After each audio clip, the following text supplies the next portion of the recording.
Okay, so this screencast is on My Last Duchess by Robert Browning. And so let's just get started. So My Last Duchess. That's my last Duchess painted on the wall, looking as if she were alive. I call that piece a wonder now. Fra Pandolf's hands worked busily a day, and there she stands. Wilt you please sit and look at her? I said, Fra Pandolf by design, for never read strangers like you that pictured countenance, the depth and passion of its earnest glance, but to myself they turned, since none puts by the curtain I have drawn for you but I, and seemed as they would ask me if they durst, how such a glance came there. So, not the first are you to turn and ask thus, Sir, 'twas not her husband's presence only called that spot of joy into the Duchess's cheek. Perhaps Fra Pandolf chanced to say, her mantle laps over my lady's wrist too much, or paint must never hope to reproduce the faint half-flush that dies along her throat. Such stuff was courtesy, she thought, and cause enough for calling up that spot of joy. She had a heart, how shall I say, too soon made glad, too easily impressed. She liked whate'er she looked on, and her looks went everywhere. Sir, 'twas all one. My favorite, her breast, the dropping of the daylight in the west, the bough of cherry some officious fool broke in the orchard for her, the white mule she rode with round the terrace, all and each would draw from her alike the approving speech, or blush at least. She thanked men, good, but thanked somehow, I know not how, as if she ranked my gift of a 900-years-old name with anybody's gift. Who'd stoop to blame this sort of trifling? Even had you skill in speech, which I have not, to make your will quite clear to such an one, and say, just this or that, and you discuss me, here you miss, or there exceed the mark. And if she let herself be lessoned so, nor plainly set her wits to yours forsooth, and made excuse, e'en then would be some stooping, and I choose never to stoop. Oh, sir, she smiled, no doubt, whene'er I passed her, but who passed without much the same smile? This grew, I gave commands, then all smiles stopped together. There she stands, as if alive. Will it please you rise? We'll meet the company below then. I repeat, the Count your master's known munificence is ample warrant that no pretense of mine for dowry will be disallowed, though his fair daughter's self, as I avowed, as starting is my object.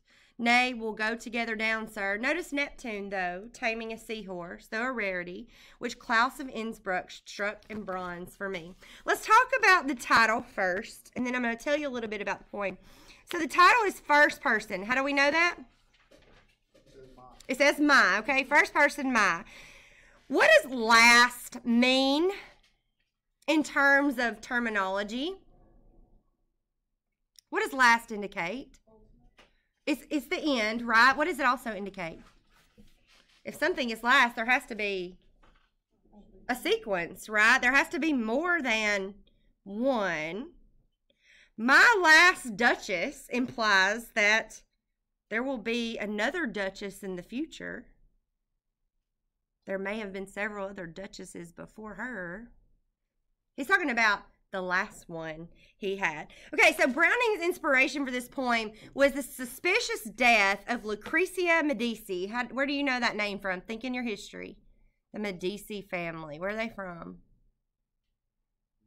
Oh, come on. The Medici family in Italy ran the monopolies on everything. Wow, y'all need to study some history, or y'all need to have some help studying some history. Okay, so she was the wife of a Renaissance duke. His name was Alfonso II of Ferrara. It was a town.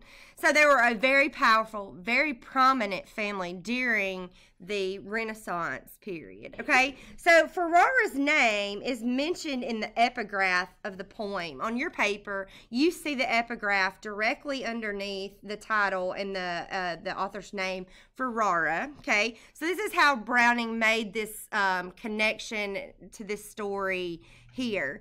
All the other details, though, are universal. They're nameless. He doesn't say that this was Lucretia, but this just gives that impression that this is what this poem is about. So it's an artist's or an author's rendering of what he thinks happened in a story. So everything about this, though, is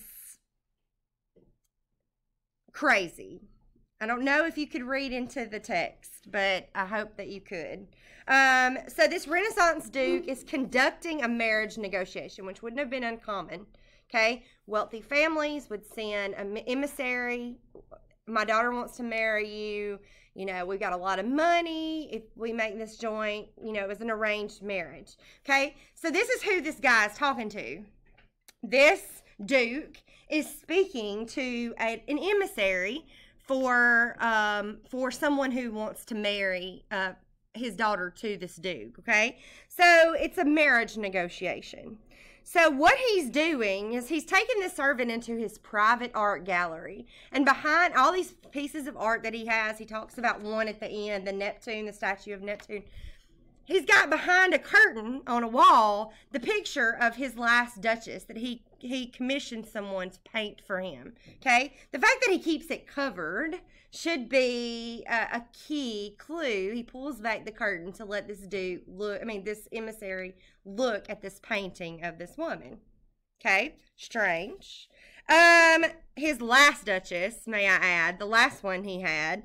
And so that means the curtain implies that he looks at this picture, it's for his eyes only. This servant should be, feel lucky that he has the opportunity to see it. Okay, so apparently his last Duchess was easily pleased. She smiled at everything. Her nature was very pleasant and very genial. It says that she liked whatever she looked on and her looks went everywhere. Well, that can imply two totally different things. This could just be a woman who was very happy and kind and was a happy nature, liked things. But what does he take it as? Her looks went everywhere. He wasn't good enough, or what was she doing in his mind? Cheating on him, right? Her looks went everywhere. Okay? So what we have here is a Duke who is very jealous. Okay? He's very jealous. We know that because in line... hold on, let me find my poem. Look down to line 14 or 13, where it says, Sir, 'twas not her husband's presence only that called that spot of joy into the Duchess's cheek.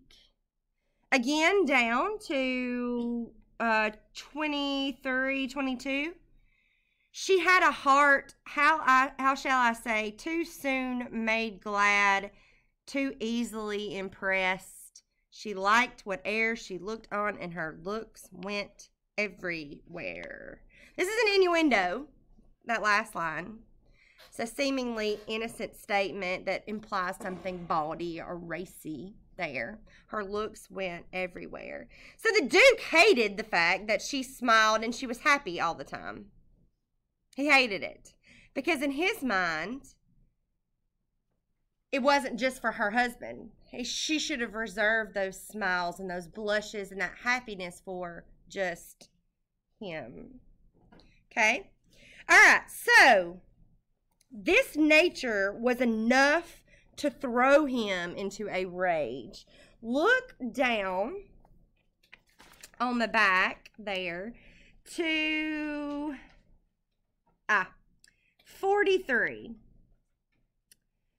Oh, sir, she smiled, no doubt, whene'er I passed her. She smiled at me when I walked by, right? But who passed without much the same smile? This grew, I gave commands, then all smiles stopped together. What does that mean? This grew, I gave commands, and all smiles stopped together. Did he tell her to quit smiling at everybody? He killed her, or had her killed. He doesn't stoop. He says that in the poem. He gave commands to have her killed. Okay?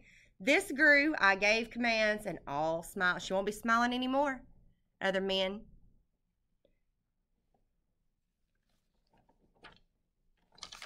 So, let's take a look at this highly formal, strict rhyme scheme because it's important. It has to do with your syntax.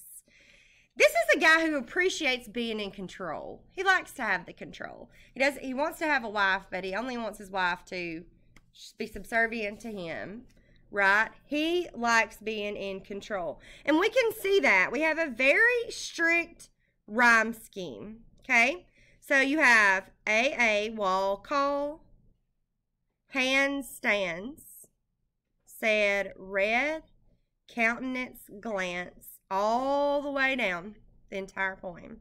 AA, BP, CC, DD, EE. He likes the control. But what's happening with the syntax? Normally when we have a rhyme at the end of a line, where are we seeing? What are we seeing at the end of the line? What do you see at the end of a line normally? Period. Okay? What's happening with the syntax? He's got a very strict rhyme scheme, yes. But if you notice, the sentences stop in the middle of the lines. He starts a new line with the end rhyme there. There's no... The sentences don't finish at the same time that the lines do with the rhymes. Okay? It's all jumbled on the inside. So he likes control, but what is this syntax seeming to suggest? It's chaotic. Where is he chaotic? In the head. Okay? He gives off the impression of control, but he is fighting to keep it together, y'all. He can't even keep it inside here. It's all over the place. Did he do this on purpose? Absolutely. Everything is for a reason in writing. Everything is for a reason. Well, no. Remember, speaker is not the same as author. This is an author with an imagined speaker. He's just giving away that little tidbit of information. So the syntax is pulling against that control. The syntax, those open couplets where the sentences aren't finishing at the same time, imagine those are kind of his thoughts, okay? He's got crazy thoughts, right? They're all over the place. She smiles. She's not smiling at me. She's smiling at somebody else. She's blushing, but it's not for me, okay? On the outside, it looks like he's very much in control. But on the inside, that's where the internal debate is going. So he's got these wild imaginings that his wife is being unfaithful, and he strains against that control inside of his mind, okay? The struggle is real. Okay, the struggle is really real. He's barely able to restrain himself and stay in control. Okay? All right, so why? What does all this have to do with the price of rice in China? What does it mean? If he's talking to this emissary about his next potential wife, what is this poem for? What possible reason could he have for wanting to illustrate this to this emissary who's going to bring him a new wife? What is it? What is it? Come on. Oh, it's a warning, right? Hey, that's my last wife, and this is what she did, and this is what I did to her, okay? So you go home and tell your boss that my next Duchess better not act this way, or the same thing will happen to her, okay? It's a warning. It's a warning. He wants to make sure that his next wife doesn't act that way. Okay, so let's talk about just a couple of other things just really quickly.